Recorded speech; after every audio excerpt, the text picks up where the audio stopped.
Olá, meus amigos e minhas amigas, abençoados e abençoadas. Vamos dar prosseguimento nas gravações sobre o crime de homicídio. E um tema relevante, importante, é a questão da eutanásia e da ortotanásia.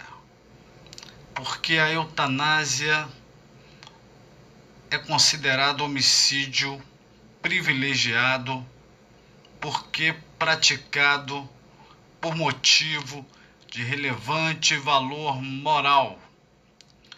Então, a eutanásia seria boa morte. Significa boa, tanásio vem de Thanatos, Deus da morte. Então, a eutanásia seria a boa morte.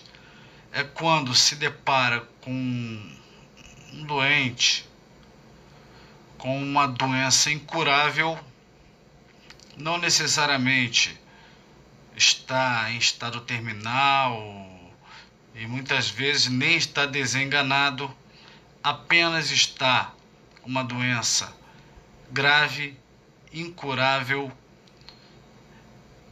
que exige uma série de medicamentos, tratamentos que são dolorosos, custosos, e a vida meio que perde o sentido para muitos deles, que não preferem mais levar adiante aquela vida. Então, autorizam, solicitam, conjunto com a família, sensibilizam o médico, e o médico, por piedade, entendendo aquele quadro de sofrimento, aquela vida indigna, acaba por um processo indolor, de repente aumentando as doses dos analgésicos, muitas vezes para provocar intoxicação e morrer, aliviando aquele paciente daquele sofrimento. A eutanásia é considerada homicídio, ok? Porém, o homicídio com a pena diminuída. É reconhecida a incidência do parágrafo 1º do artigo 121, homicídio privilegiado. O problema maior é que a eutanásia ela pode ser ativa, em que o médico, como no exemplo que eu ilustrei, fez alguma coisa. O que ele fez? Aumentou as doses dos analgésicos para causar intoxicação e morte. Mas a eutanásia pode ser omissiva. Quando é que se dá a eutanásia omissiva? Quando a pessoa já está em quadro terminal, a pessoa está desenganada, vai morrer, e por decisão do próprio paciente ou de familiares, junto com o médico, decidem não mais ministrar medicamento, obrigar a alimentação, deixar os equipamentos funcionando e prolongando a existência. Resolvem deixar a morte seguir seu curso natural.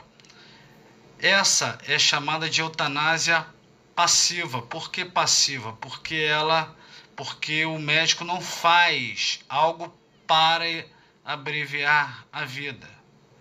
Ele não vai agir. Pelo contrário, ele vai deixar de agir. Ele deixa que a morte siga o seu rumo normal. A eutanásia passiva é conhecida como ortotanásia. E é uma polêmica muito grande se a ortotanásia ou eutanásia passiva é crime ou não é crime. Na verdade, ela é muito praticada no dia a dia dos hospitais no Brasil afora. Em algum momento, a família e o médico resolvem que é melhor interromper aquele tratamento. O próprio Conselho Federal de Medicina editou resolução, deixa eu ver se eu dou uma colada aqui, resolução 1805 de 2006. Conselho Federal de Medicina editou resolução regulamentando a ortotanásia e considerando um procedimento ético. E os médicos vêm praticando essa conduta no dia a dia. Na verdade, é um tema polêmico, não há lei dizendo que pode realizar a ortotanásia, não há histórico de condenação pela prática da ortotanásia, e nós temos uma resolução, que não é lei, mas é um ato normativo, que regula a atividade dos médicos, permitindo que eles realizem. Então, no mínimo, eles estão amparados aí por esse ato normativo. É um tema polêmico e um dia, quem sabe, num novo projeto de Código Penal, seja debatida essa questão, se a eutanásia, seja ativa, seja passiva, tem que continuar sendo crime. Ok? Temos a mistanásia e a distanásia.